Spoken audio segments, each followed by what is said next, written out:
ان الحمد للہ والصلاۃ علی رسول اللہ والسلام علی من اتبع بسنت حبیب اللہ اما بعد۔ آل حق کو اللہ تبارک و تعالیٰ نے جو مقام اور مرتبہ دیا ہے وہ کسی سے چھپا ہوا نہیں ہے۔ آل حق علماء دیوبند کے خلاف جو صبح و شام لکھنے اور بولنے والے کو اگر دیکھا جائے، یہ آل حق کی کرامت ہے کہ ان کے خلاف لکھنے اور بولنے والے آپس میں دست و گریبان آپ کو نظر آئیں گے۔ نظریہ ہو اس پر بھی، مسائل ہو اس پر بھی، عقیدہ ہو اس پر بھی آپ کو آپس میں دست و گریبان ہوتے ہوئے نظر آئیں گے۔ وجہ اس کی یہ ہے چونکہ جو حقیقی اور سچی بات ہوتی ہے وہ بات ایک ہی ہوتی ہے، اور جو جھوٹی بات ہوتی ہے اس کے اندر مختلف قسم کی باتیں ہوتی ہیں۔ جھوٹی بات اس کے اندر صداقت نہیں ہوتی، اس کے مختلف رخ ہوتے ہیں۔ اس لیے اگر اہل بدعت کو آپ دیکھیں گے، ان کے نظریے اور عقیدے کے اندر بہت سارے تضادات آپ کو نظر آئیں گے۔ اچھا، آپ کے سامنے ایک کتاب پیش کرنے جا رہا ہوں، مولوی نور محمد پتافی لاڑکانوی۔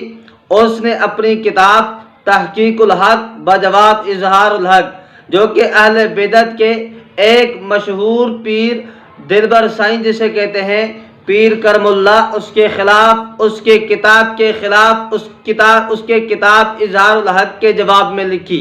اس کتاب کے اندر پیر کرم اللہ المعروف دلبر سائیں کے بارے میں کیا لکھا آپ کے سامنے پیش کر دیتا ہوں۔ اس کتاب کے صفحہ نمبر 79 پہ پیر کرم اللہ کو گستاخ لکھا ہے، اور اس کے صفحہ نمبر 74 پر وہابی نجدی لکھا ہے پیر کرم اللہ کو۔ یعنی پہلے لکھا یہ گستاخ ہے، بعد میں لکھا کہ قادیانی ہے، اور آگے لکھا کہتا ہے یہ وہابی نجدی، جو کہ ان کے ہاں وہابی کے معنی گستاخ ہی ہوتے ہیں۔ تو آگے اس نے کیا کہا، اور اسی کتاب کے صفحہ نمبر 47 اور 46 پہ لکھا، وہ بھی آپ کے سامنے میں پیش کر دیتا ہوں، تاکہ بات میری نہیں بلکہ انہی کی اپنی کتب سے۔ وہ کیا کہتا ہے کہ تو قرآن جو غلط ترجمہ کرے قادیانی ہو جان جو ثبوت دنوا ہے۔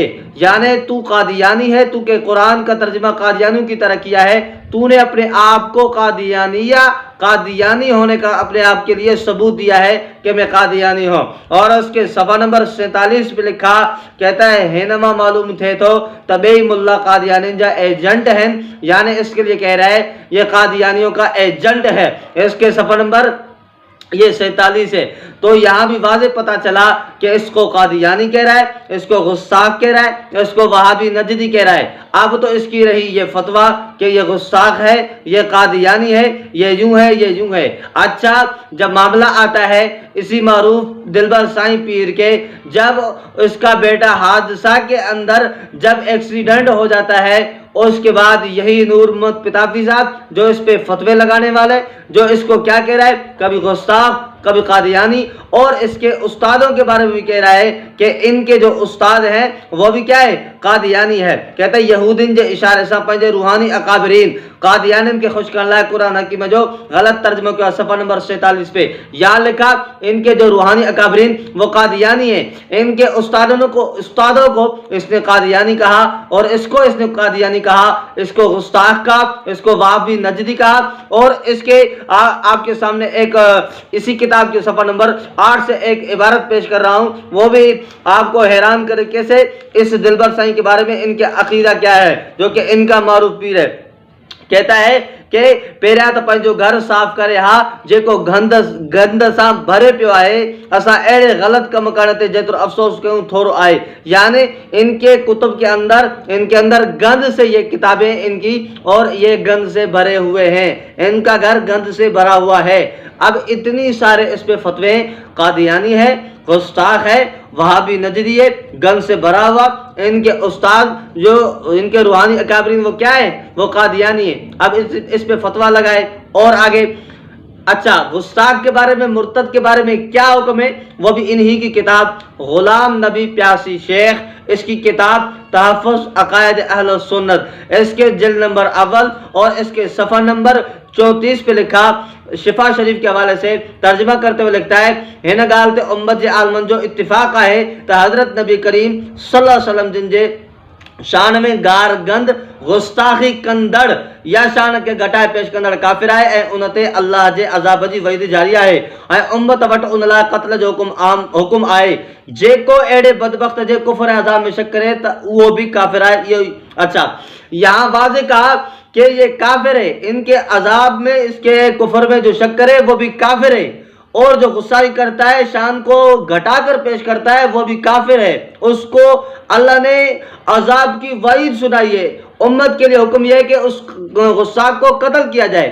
نور محمد پتافی صاحب آپ نے اس پہ اس قادیانی ہونے کا فتویٰ لگایا, اس پہ کافر کا فتویٰ لگایا, اس پہ مرتد کا فتویٰ لگایا. قادیانی مرتد ہے, دائرہ اسلام سے خارج ہے, اسلام سے ان کا دور دور سے تعلق نہیں ہے. آپ نے کیا اس کو قتل کیا؟ دوسری بات اگر نہیں کر سکتے, کیا آپ نے کبھی فتویٰ دیا کہ یہ مرتد ہے اس کو قتل کیا جائے؟ اچھا, اور اس نے بجائے اس کے کہ اس کے بارے میں فتویٰ صادر کرتا, لیکن نہیں, رضاخانیت یہ کہاں سے ہو سکتی ہے کہ اپنوں پہ فتویٰ جاری کرے؟ تو اس لیے اس رضاخانی نے اب آگے جا کر اس سے گلے ملا. جب اس کا بیٹا ایکسیڈنٹ ہوا اس سے گلے ملتا ہے, اس کی تعزیت کرتا ہے, اس کے ساتھ پیار اور محبت سے باتیں کرتا ہے. میرا سوال ہے نور محمد پتافی صاحب آپ سے, کیا گستاخ کی تعزیت کرنا جائز ہے؟ قادیانی کی تعزیت کرنا جائز ہے؟ کس فتویٰ کی کتاب سے لکھا ہوا ہے؟ مجھے وہ کتاب کا حوالہ پڑھ کے سنائیں جس کتاب کے اندر یہ لکھا ہوا ہو. کون سی فتویٰ کتاب ہے کہ جس کے اندر لکھا ہوا ہو کہ مرتد کے ساتھ یہ ان کی تعزیت میں ان کے ساتھ تعزیت کرنا جائز ہے, ان کے دکھ میں شریک ہونا جائز ہے, اور ان سے گلے ملنا جائز ہے؟ یہ کس کتاب میں لکھا ہوا ہے؟ ان کی آپس میں تضاد بیانی امت کے سامنے ظاہر ہو گئی کہ اس پہ فتوے لگانے والا آج اس سے گلے مل رہا ہے. یا تو یوں کہہ دو کہ میں جھوٹا ہوں, اگر تو جھوٹا نہیں ہے اور یقیناً نہیں ہے تو پھر اس سے گلے ملنا اور آپ کی اس پر کھلی تضاد بیانیاں اپنے اصول کے مطابق جو آپ نے کتاب لکھا پھر اسی کے خلاف بیان دینا, کتنی یہ رضاخانیوں کے اندر. میں تو پہلے سے کہتا تھا کہ رضاخانیت ہی گستاخ ہے, یہاں سے ثابت ہوا گستاخوں سے گلے ملنا, پہلے ان کو گستاخ کہتا ہے پھر بعد میں ان کی تعزیت کرنا, یہ رضاخانیوں ہی کا شیوا ہے.